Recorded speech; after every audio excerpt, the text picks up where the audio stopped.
स्वामिनारायणः साक्षादक्षरः पुरुषोत्तमः। सर्वेभ्यः परमां शान्तिम् आनन्दं सुखमर्पयेत्। वसुदेवसुतं देवं कंसचाणूरमर्दनं देवकी परमानन्दं कृष्णं वन्दे जगद्गुरुम्। ॐ अक्षरमहं पुरुषोत्तमदासोऽस्मि। ॐ।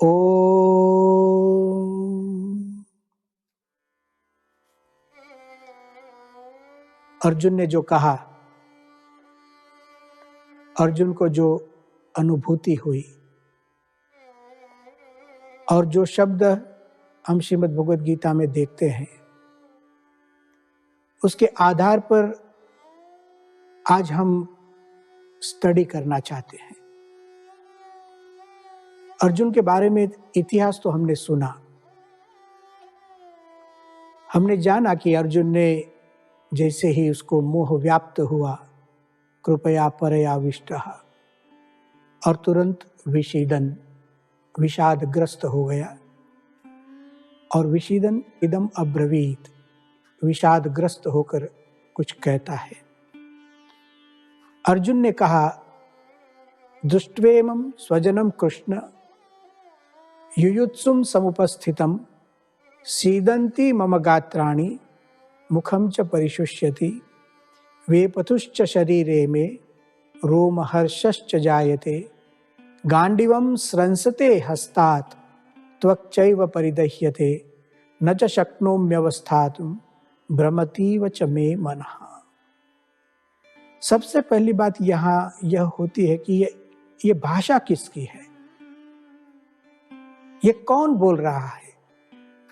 हमें लगता है कि ये तो अर्जुन बोल रहा है, लेकिन मनोविज्ञान की दृष्टि से, हमारे अध्यात्म शास्त्र की दृष्टि से यह अर्जुन की स्वयं की भाषा नहीं लगती है। अर्जुन तो शूरवीर है, महावीर है, एक योद्धा है, कृतनिश्चयी भी लगता है, उत्साही भी है। फिर भी सीदन्ति मम गात्राणि, यह शब्द कहां से आए? भगवद गीता ने उसका उत्तर भी दिया है।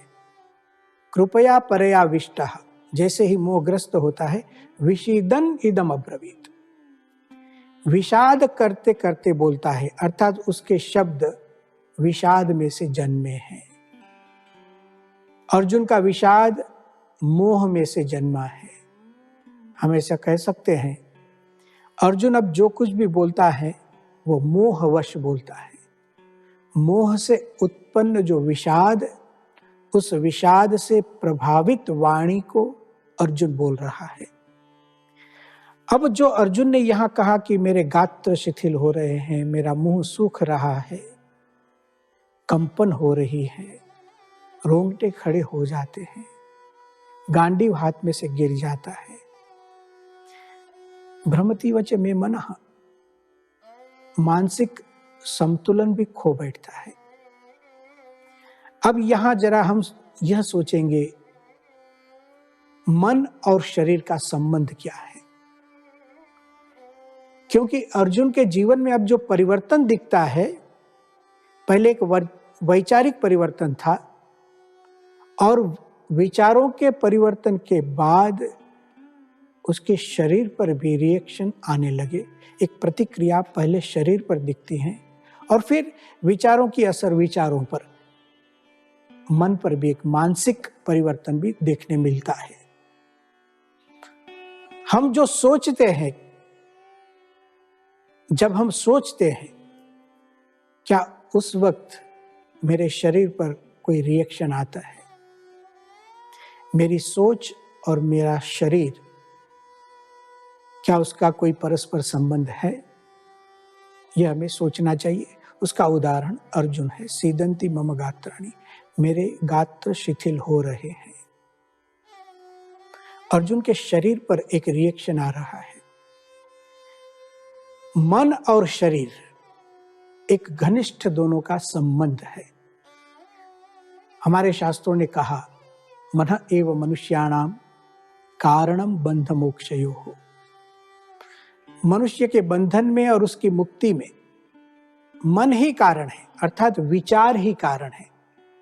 बंधन और मुक्ति एक आध्यात्मिक अर्थ भी है, उसको एक लौकिक रीति से हमारे जीवन के साथ जोड़कर भी हम देख सकते हैं। हम कुछ प्रवृत्ति में जुड़ जाते हैं, उसमें भी मन कारण।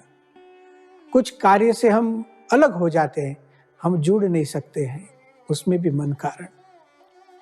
कुछ हम करते हैं, कुछ नहीं करते हैं, कभी बोलते हैं, कभी नहीं बोलते हैं, कभी गाते हैं, कभी नहीं गाते हैं, कभी किसी का मानते हैं, कभी नहीं मानते हैं, कभी खुश रहते हैं, कभी दुखी रहते हैं।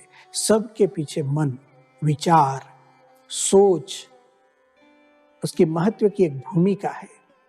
अर्जुन में यह दिखाई देता है, इसलिए आज हमें केस स्टडी में यह देखना है कि एक और पर्सनालिटी है। अर्जुन की सिद्धियां देखिए, उपलब्धियां देखिए, कितनी मानसिक एकाग्रता है, क्योंकि शार्प शूटर है आज की भाषा में, बचपन से है, विश्व विक्रमी है, तो सिद्धि तो हासिल की है। एक और पर्सनालिटी है। देखिए आज का युग भी पर्सनालिटी का युग है। परफेक्शन करते हैं, प्रेजेंटेशन करते हैं और पर्सनालिटी दिखाते हैं। उसके लिए संघर्ष करते हैं, हार्ड वर्क करते हैं, घंटों तक हार्ड वर्क करते हैं, और एक दो दिन के लिए नहीं, सालों तक करते हैं कुछ सिद्धि प्राप्त करने के लिए। तो ऐसे लोगों को श्रीमद् भगवद गीता पढ़नी चाहिए।